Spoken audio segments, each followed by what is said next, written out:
4-5 മണിക്കൂർ കാണാനുള്ള പരിപാടി ആയിരിക്കും ഇവിടെ ഉണ്ടാവുക.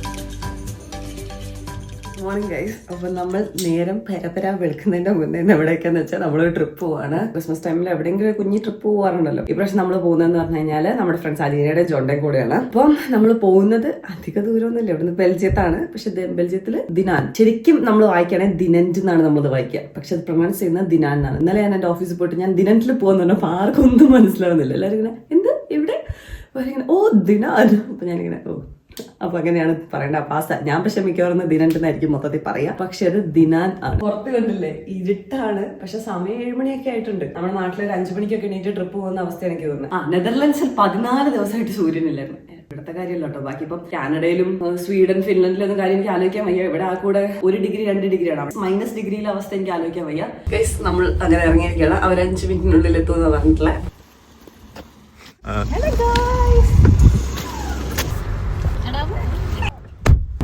നമ്മൾ ഏതാനും നിമിഷങ്ങൾക്കകം ദിനൻ എത്തുന്നതാണ്. ദിനാൻ എത്തുന്നതാണ്.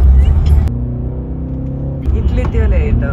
വീട് വേറെ ആർക്കിടെക്ചർ ഒക്കെ വിട്ടു ഗൈസ്.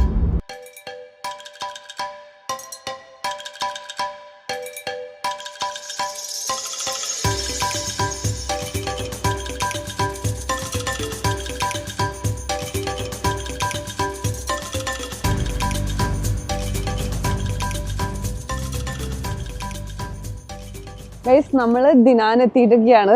ദിനാൻ എന്തുവേണേലും പറയാം. അപ്പൊ നമ്മൾ അവിടേക്കാണ് നടക്കുന്നത്. പക്ഷെ നമ്മള് മ്യൂസ് റിവറിന്റെ അതിലെ നടക്കാന്ന് വിചാരിച്ചു. അപ്പൊ കുറച്ചും കൂടെ നല്ല ഭംഗിയുള്ള സ്ഥലം ഉണ്ടാവില്ലേ. നമ്മൾ ഇതിലേ പോകണം. പക്ഷെ നമ്മൾ അങ്ങോട്ടേക്കാണ് പോകുന്നത്. 4 മണിക്കൂറായിരുന്നു അല്ലേ ഏകദേശം. നല്ല അടിപൊളി ഡ്രൈവ് ആയിരുന്നു.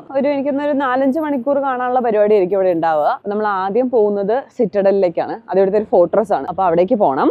അപ്പൊ അവിടെ കേബിൾ കാർ അല്ലെങ്കിൽ 10-400 സ്റ്റെപ്സ് ആണ് എടുക്കാനുള്ളത്. അപ്പൊ സ്റ്റെപ്സ് എടുത്ത് നമുക്ക് മുകളിൽ കയറിയാൽ ഇവിടുത്തെ മൊത്തത്തിലുള്ള വ്യൂ കിട്ടും. പിന്നെ ഇതിലെ പോകുന്ന ഫേമസ് റിവർ ആണ് മ്യൂസ്. MEUSC മ്യൂസ് എന്നാണ് പറയുന്നത് തോന്നുന്നു. റിവറിന്റെ അറ്റത്ത് കൂടെ നടക്കാന്ന് വിചാരിച്ചു. ആ റിവറിലേക്കാണ് നമ്മൾ പോകുന്നത്. അപ്പൊ നമ്മുടെ ഫേമസ് ആയിട്ടുള്ള ബിയർ ലെഫേ ബിയർ ആക്ച്വലി ദിനന്റിനുള്ളതാട്ടോ. അവിടെ ലെഫേ അതിന്റെ മുകളില് ലെഫേ കണ്ടില്ലേ. ഇവിടെ ഒരു ലെഫേ മ്യൂസിയം ഒക്കെ ഉണ്ട് അല്ലേ. ഞാൻ ഇവർക്ക് താൽക്കാലികമായി ഗൈഡ് ആയിക്കൊണ്ടിരിക്കുകയാണ് ഗൈസ്. എങ്ങനെയുണ്ട്? എന്റെ ഗൈഡല്ല, ദിനന് എങ്ങനെയുണ്ടെന്നാ ചോദിച്ച. ഗൈഡിനെ പിന്നെ റേറ്റ് ചെയ്യാം. വെളിച്ചം കുറവ് ഉള്ള കാരണം കൊണ്ട് നമുക്ക് അതിന്റെ ഒരു ഫുൾ ഭംഗി ആസ്വദിക്കാനായിട്ടുള്ള ബുദ്ധിമുട്ടുണ്ട്. ഈ ദിനത്തിലുള്ള ഒരു ബ്രിഡ്ജാണ് ഇത്. ഈ ബ്രിഡ്ജ് നിറയെ സാക്സോഫോൺസാ. ഒരു 10-20 സാക്സോഫോൺസ് ഉണ്ട്. എന്താണെന്നറിയോ, ഈ സാക്സോഫോൺ കണ്ടുപിടിച്ച ആള് ആക്ച്വലി ദിനന്നാണ്. അപ്പൊ അയാളോടുള്ള ഒരു ഇഷ്ടം കാണിക്കേണ്ടിട്ടായിരിക്കും ഈ ബ്രിഡ്ജ് നിറയെ സാക്സോഫോൺസ്. പല നിറത്തിലും രൂപം വരെ മാറ്റാൻ പറ്റില്ലല്ലോ അല്ലെ.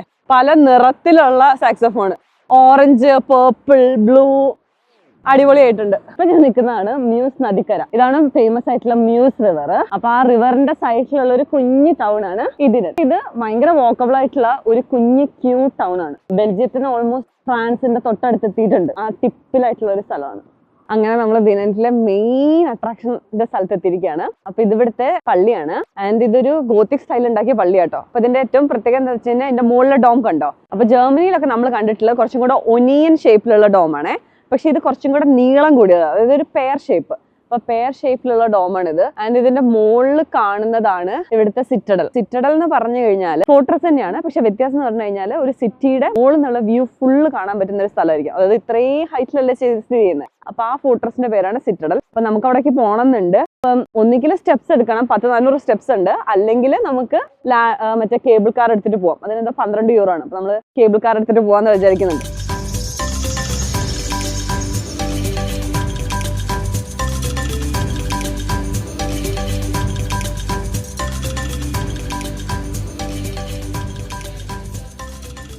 നമ്മള് കഫേ ലെഫേല് പോവാണേ. റിവ്യൂ അത്ര അടിപൊളി അല്ലായിരുന്നു. പക്ഷെ നമുക്ക് നോക്കിയൊക്കെ എങ്ങനെയുണ്ടെന്ന്. ഇവര് 3 പേരും ബീഫ് ഓർഡർ ചെയ്തു. ഞാൻ ചിക്കൻ ഓർഡർ ചെയ്തു. ഞാൻ മാത്രമാണ് ധീരമായി ദിനന്റ് ബിയർ സോസോ എന്തോ ഒരു സോസ് ഒക്കെ പറഞ്ഞിട്ടുണ്ട്. ലെഫേ സോസ് എന്താവുമെന്ന് എനിക്കറിയില്ല. ഒന്നാമത്തെ പ്രശ്നം തന്നെ ഇവിടെ ഫ്രഞ്ച് ആണ് പറയുക. ഞങ്ങൾക്ക് ഡച്ച് അറിയില്ല, ഇംഗ്ലീഷ് കഷ്ടപ്പെട്ട് പറയും, അപ്പൊ അവർക്കും അറിയില്ല. ആകെ ഞങ്ങൾ ഓർഡർ ചെയ്തിട്ടുണ്ട്, മറ്റേ സ്റ്റേക്ക് ഓർഡർ ചെയ്തപ്പം വെൽഡൺ ഞാൻ ഇങ്ങനെ കാണിച്ചപ്പോൾ ഇവിടെ ബെൽജിയത്തിന് ഒരു പ്രത്യേകതയും കൂടെ ഉണ്ട് ഗൈസ്. ഓരോ ടൈപ്പ് ബിയറും അവർ ഓരോ ഗ്ലാസ്സിലാണ് കുടിക്കുക. അപ്പൊ അതുകൊണ്ടാണ് നിന്റേത് ഇങ്ങനത്തെ ഗ്ലാസ്, എന്റെ വേറെ ഗ്ലാസ്, ഓരോന്ന് കണ്ടില്ലേ. ഓരോ ടൈപ്പ് ബിയറിനും ഇവിടെ. അപ്പൊ ഇവിടെ ഞങ്ങൾ എവിടെ പോയ സമയത്ത് ഒരു ഡിസ്പ്ലേ പോലെ ഒരു 500-ൽ പരം ബിയറും അത് കുടിക്കേണ്ട ഗ്ലാസ് ഭയങ്കര ഡിഫറെന്റ് അല്ലേ? അപ്പൊ ഇത് ദിനന്റ് കുടിക്കേണ്ടതാണ് അത്. ഇതാ ദിനന്റ് ബിയർ കുടിക്കേണ്ട, അലീനയുടെ വേറെ ഗ്ലാസ്. അപ്പൊ ഓരോ ബിയറിനനുസരിച്ചാണ് ഇവിടെ ഗ്ലാസ് വരിക. എന്താല്ലേ നമുക്കൊക്കെ, പക്ഷെ നമുക്കുണ്ട്. എനിക്ക് ചായ മറ്റേ കുപ്പി ഗ്ലാസ്സിൽ കുടിക്കുന്നതാണ് എനിക്കിഷ്ടം. ഫുഡ് വന്ന ഗൈസ്. ഇത് നമ്മുടെ ചിക്കനും, ഇത് എന്റെ ചിക്കൻ, ഇത് ഇവരുടെ ബീഫ്. ആക്ച്വലി ബീഫ് കൊള്ളാം.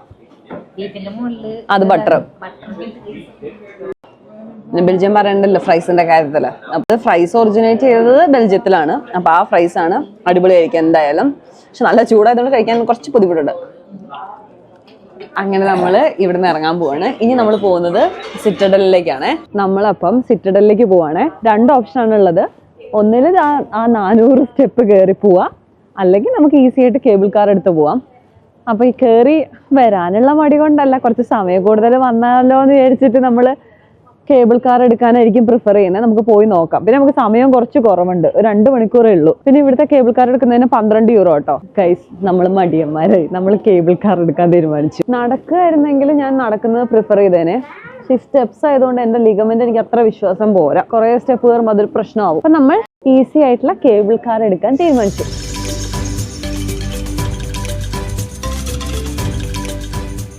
ഇത് ഭയങ്കര ഇളകുന്നു.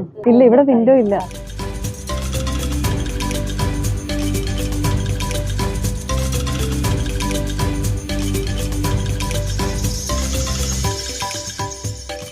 നമ്മള് സിറ്റഡലിൽ എത്തിയിരിക്കുകയാണ് ഗൈസ്. പക്ഷെ എനിക്ക് താഴേക്ക് നോക്കാൻ പറ്റില്ല. എന്തായാലും കുഴപ്പമില്ല, മുകളിൽ എത്തി നോക്കിക്കോളാം. ഞാൻ താഴെ തറ പിടിക്കട്ടെ.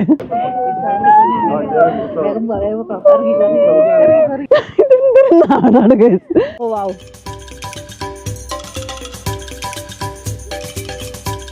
നമ്മളിപ്പോ ഒരു 100 മീറ്റർ മുകളിലാണ്. അധികം ഹൈറ്റ് ഒന്നും ഇല്ല. പക്ഷെ ഈ ഒരു മ്യൂസ് നദിയും പിന്നെ ദിനന്റ് സിറ്റിയും കാണാൻ പറ്റുന്ന ഒരു നല്ല വ്യൂ പോയിന്റ്.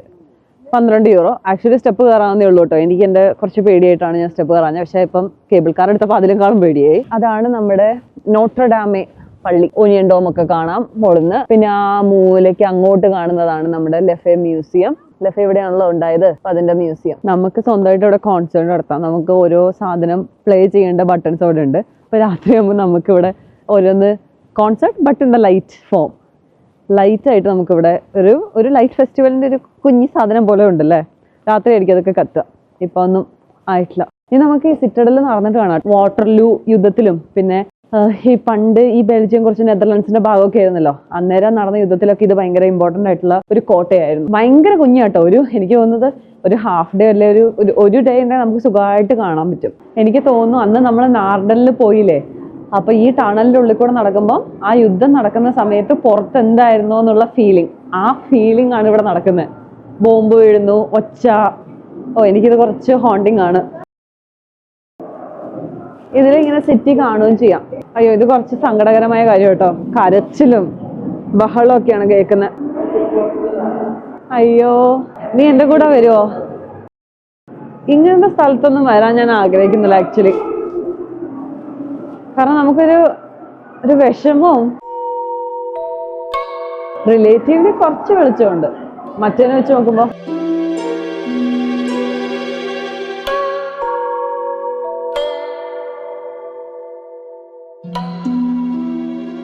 ഇതാണ് കേട്ടോ പണ്ടത്തെ ദിനഞ്ചത്. നമ്മളിതേ കാണുന്ന പാലം. ഈ പാലം ഒരുപാട് തവണ ബോംബിങ്ങിലൊക്കെ പൊട്ടിയിട്ടുണ്ട്. പിന്നെ അവര് റീകൺസ്ട്രക്ട് ചെയ്തൊക്കെ എടുത്താണ്. പിന്നെ നോക്കിയാൽ ആ പള്ളിയുടെ മുകളില് ഫെയർ ഡോം ഇല്ല. എന്നിട്ട് ഇപ്പൊ ഉള്ള കാണിച്ചു തരാമേ. ഇപ്പൊ എങ്ങനെയാ നോക്കി നോക്ക്. ആ പാലം അതുപോലെ തന്നെയുണ്ട്. ആ പള്ളിയുടെ മുകളിലേക്ക് ഒനിയൻ ഡോം വന്നിട്ടുണ്ട്. പിന്നെ കുറെ പുതിയ ബിൽഡിംഗ് വന്നു, മരങ്ങളൊക്കെ മാറി. ഫസ്റ്റ് വേൾഡ് വാറിന്റെ സമയത്ത് മൊത്തത്തിൽ തകർന്ന് തരിപ്പണായൊരു സ്ഥലം കേട്ടോ ദിനഞ്ച്. എന്നിട്ട് അന്നേരം കുറച്ച് ആൾക്കാർ ഇവിടെ സർവൈവ് ചെയ്തിട്ടുള്ളൂ. സർവൈവ് ചെയ്ത ആൾക്കാർ തൊട്ടടുത്ത വില്ലേജിലൊക്കെ റെഫ്യൂജീസ് ആയി പോയി. അങ്ങനെ അവരവിടെ അഭയം പ്രാപിച്ചു. എന്നിട്ട് അത് കഴിഞ്ഞിട്ട് കുറച്ച് പേര് വന്ന് ഈ സിറ്റിയുടെ തിരിച്ചുള്ള പണി ഒരു വർഷം കഴിഞ്ഞപ്പോൾ ആരംഭിച്ചു. അപ്പോൾ അവർക്ക് 2 ഓപ്ഷൻ ഉണ്ടായിരുന്നെങ്കിൽ ഒന്നിക്ക് ആ സിറ്റി എങ്ങനെയായിരുന്നോ അതേ അവസ്ഥയിൽ വീണ്ടും റീക്രിയേറ്റ് ചെയ്യുക, അല്ലെങ്കിൽ ആ റൂയിൻസ് അതുപോലെ തന്നെ വെക്കാം. എന്നിട്ട് അവരങ്ങനെ റീക്രിയേറ്റ് ചെയ്തതാണ് ഇത്. അപ്പോൾ അതാണ് നമ്മൾ ആദ്യം അതിൽ കാണുന്നത് പണ്ട് എങ്ങനെയായിരുന്നു യുദ്ധത്തിന് മുന്നേ. അപ്പം നമ്മൾ ഇവിടെ നിന്ന് ഇറങ്ങാണ്. ഇതിൻ്റെ പഴമയും പുതുമയും കണ്ടല്ലോ, അവരതുപോലെ തന്നെ നിലനിർത്താൻ ശ്രമിച്ചിട്ടുണ്ട്. നമുക്ക് അടുത്ത സ്ഥലത്തേക്ക് പോവാം. ഒരു മഴ ദിവസമാണ് ഗൈസ്, നമ്മൾ എപ്പോഴാ പോയാലും മഴയാണ്. മഴയെ കൂടെ കൊണ്ടുവരും. അതുലിന് മഴ ഒരു പ്രശ്നമുണ്ട്. അതുലിന് ആക്ച്വലി മഴ ഇഷ്ടമാണ്, പക്ഷെ എനിക്ക് മഴ കുറച്ച് പ്രശ്നം തന്നെയാണ്. പീരങ്കിയും ഓരോ പീരങ്കിയുടെ ഉണ്ടയും കണ്ടോ, പല രൂപത്തിൽ പല വെയിറ്റിലുള്ള. ചിലതൊക്കെ 600 മീറ്റർ മുതൽ 1200 മീറ്റർ വരെ പോകാം. എന്ന് വെച്ചാൽ 1.5 കിലോമീറ്റർ നീളം വരെ പോകാൻ പറ്റുന്ന പീരങ്കികൾ. അങ്ങനത്തെയാണ് ഇവിടെ ഫുൾ ഈ ഏരിയ മൊത്തത്തിൽ പലതരത്തിലുള്ള പീരങ്കികളും ഉണ്ടകളും വെച്ചിരിക്കുകയാണ്. അവിടേക്ക് പുറത്തേക്ക് ഇറങ്ങാം നമുക്ക്. ഓ നല്ല കാറ്റ്. അമ്മേ ആടുണ്ട്. ഫോണ് പോവല്ല കേട്ടോ. അപ്പൊ ഈ ഒരു വ്യൂവിന് വേണ്ടിയിട്ടാണ് കേട്ടോ നമ്മൾ ഒന്നിക്കാൻ 408 സ്റ്റെപ്പ് അല്ലെങ്കിൽ ആ കേബിൾ കാർ കയറി വരേണ്ടത്. അപ്പോൾ നമുക്കിതാ ഈ മ്യൂസ് നദി കാണാം. പിന്നെ ഇതാ നോട്രഡാമെ പള്ളി, യൂണിയൻ ഡോം അല്ലെ പേർ ഡോം, പിന്നെ നമ്മുടെ ലെഫെ മ്യൂസിയം. മൊത്തത്തിൽ ദിനൻ്റെ ഒരു ഫുൾ ഓവർവ്യൂ കിട്ടും ഇവിടെ നിന്നാൽ. പക്ഷെ നല്ല കാറ്റാണ്. ഈ പറയുന്ന മൈക്കിൽ നല്ല കാറ്റ് പിടിക്കുന്നുണ്ടാവുമെന്ന് എനിക്ക് സംശയമുണ്ട്. അതാണ് നമ്മുടെ സാക്സോഫോൺ ബ്രിഡ്ജ് കേട്ടോ ഗൈസ്.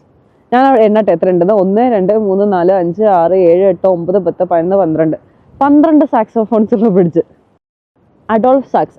അതെനിക്ക് അറിയില്ലായിരുന്നു. സാക്സോഫോൺ എന്ന് വരാൻ കാരണം മൂപ്പരുടെ പേര് അഡോൾഫ് സാക്സ് ആയതുകൊണ്ടാണ്. ഇത് നോക്ക്, എൻ്റെ കൂടെ ആരാന്ന് നോക്ക്. ഞാൻ ഒരു നിമിഷത്തേക്ക് വെച്ച് ശരിക്കുള്ള ആളാണ്. അന്നത്തെ കാലത്ത് ഒരു ഓഫീസറാണ്. എന്ത് റിയലിസ്റ്റിക് ആയിട്ടാണ് അവർ ചെയ്തു വെച്ചിരിക്കുന്നത്. ഇരുന്ന് നോട്ട് എഴുതുകയാണ്. പക്ഷെ ബുക്ക് തലതിരിഞ്ഞിട്ടാന്നേ ഉള്ളൂ. ആൾക്കാർക്ക് തുടരുതെന്നുള്ളതൊന്നും ഇതുവരെ മനസ്സിലായിട്ടില്ലേ. ആൾക്കാരുടെ പേരാ 6042. മറ്റേ മായാവി സിനിമയിലെ മമ്മൂട്ടി വെക്കുന്ന പോലെ. നമ്മളിപ്പോൾ ട്രെഞ്ചുകളുടെ ഉള്ളിൽ കൂടെ ആട്ടോ പോകുന്നത്. സെക്കൻഡ് വേൾഡ് വാർ ട്രെഞ്ച് യുദ്ധം എന്നാണല്ലോ അറിയപ്പെട്ടത്. ഫുള്ളിങ്ങനെ ട്രെഞ്ച് ഉണ്ടാക്കിയിട്ട് അങ്ങനെയായിരുന്നല്ലോ യുദ്ധം ചെയ്യുന്നത്. അപ്പം നമുക്ക് ഓരോ ട്രെഞ്ചുകളുടെ ഉള്ളിൽ കൂടെയാണ് നമ്മളിപ്പോൾ പോയിക്കൊണ്ടിരിക്കുന്നത്. നമ്മൾ ട്രെഞ്ചിനെ ടണലിലേക്ക് ഇറങ്ങുന്ന വഴിയാണ്. Typical Dutch stair. ഒരു അര കാല് വെക്കാനുള്ള സ്ഥലമാണുള്ളത്. ചെരുവുണ്ട് കേട്ടോ. ഇത് ഭയങ്കര ചെരുവുള്ള സ്ഥലം. ഇതെനിക്ക് അത്ര പരിചിതമല്ലാത്തൊരു ടെറൈൻ. ഞാൻ മനസ്സിലായി അവളെ കണ്ടില്ല. അവളെ കഷ്ടപ്പെടാം. എന്റെ ദൈവമേ, they should have given some warning. എടി ശ്രദ്ധിക്കണേ. ഇതെന്താ ഇങ്ങനെ? ഇതിന് ഞാൻ റെഡി അല്ലായിരുന്നു. ശ്രദ്ധിക്കണേ. അവിടെ ഇറങ്ങുമ്പോ അതിന് വീഴാൻ പോയതാ. അത് പ്രശ്ന. ആയിരിക്കും. ഇതെന്താ എടി തല ചുറ്റുക. ഇൻസെപ്ഷനിലെ റൊട്ടേറ്റിംഗ് റൂം പോലെ എനിക്ക് ശരിക്കും വീഴാവുന്നുണ്ട്. എനിക്ക് തലയൊക്കെ ചുറ്റിയിട്ട് എനിക്കിങ്ങനെ കിടക്കാൻ തോന്നുക ഇങ്ങനെ. പക്ഷെ പിടിക്കാതെ എനിക്ക് നടക്കാൻ പറ്റില്ല. മറ്റേ കണ്ണൂർ കോഴിക്കോട് ബസ്സിൽ പോയിക്കൊണ്ടിരിക്കുകയാണ് നമ്മള്. കഴിഞ്ഞു എൻ്റെ അമ്മ. ഇൻസെപ്ഷൻ പുറത്തിറങ്ങി ഗൈസ്. എനിക്ക് കുറച്ച് നേരം വേണമെന്ന്. നേരെ അമ്മേ എങ്ങനെ ഉണ്ടായിരുന്നു? നല്ലൊരു എക്സ്പീരിയൻസ്. ഇൻസെപ്ഷൻ കഴിഞ്ഞ് നമ്മൾ പുറത്തെത്തിയിരിക്കുകയാണ് ഗൈസ്. നമ്മളിപ്പോൾ കയറിയതിൻ്റെ മുകളിലേക്ക് കയറാൻ പോവാണേ ഗൈസ്. ഇതിൻ്റെ മുകളിലൊന്നുമില്ല. അതാണ് നമുക്കുള്ള സർപ്രൈസ്. ഉണ്ട്, പക്ഷെ ഞാൻ വിചാരിച്ചത്ര അതുപോലെയല്ല. അങ്ങോട്ട് പോകാൻ പറ്റില്ല. Sasi it's okay. ഇതുവരെ നല്ലതായിരുന്നു. എന്നാ അവര് കയറിയപ്പോ അവര് നമ്മളോട് പറയണ്ടേ ഇവിടെ ഒന്നും ഇല്ലാന്ന്.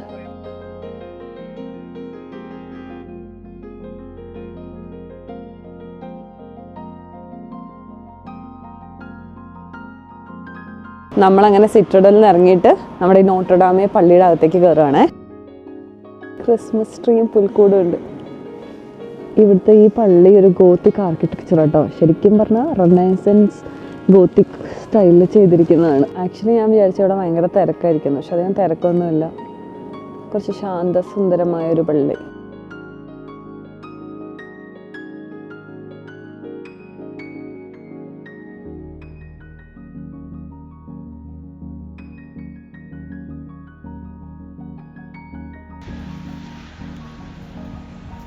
അതാണ് ലഫേ മ്യൂസിയം. അങ്ങനെ നമ്മൾ നമ്മുടെ കുഞ്ഞി ഒരു ദിനന്റെ എക്സ്പ്ലോറേഷൻ കഴിഞ്ഞിരിക്കുകയാണ്. ഒരു ക്രിസ്മസ് മാർക്കറ്റിലൂടെയുള്ള ഒരു വാക്കിലൂടെ നമ്മൾ ഏകദേശം നമ്മുടെ ദിനൻ യാത്ര ഇവിടെ അവസാനിപ്പിക്കുകയാണ്. പിന്നെ ഇത് കഴിഞ്ഞിട്ട് നമ്മൾ നാളെ കണ്ടിന്യൂ ചെയ്യുന്നുണ്ട്. പക്ഷെ എന്താണെന്ന് വെച്ചാൽ നാളെ എവിടേക്കാണ് നമ്മൾ പോകേണ്ടത് നമ്മൾ ഇതുവരെ തീരുമാനിച്ചിട്ടില്ല. അപ്പോൾ അത് വേറൊരു വ്ളോഗുമായിട്ട് നമ്മൾ വരുന്നതാണ്. ബൈ.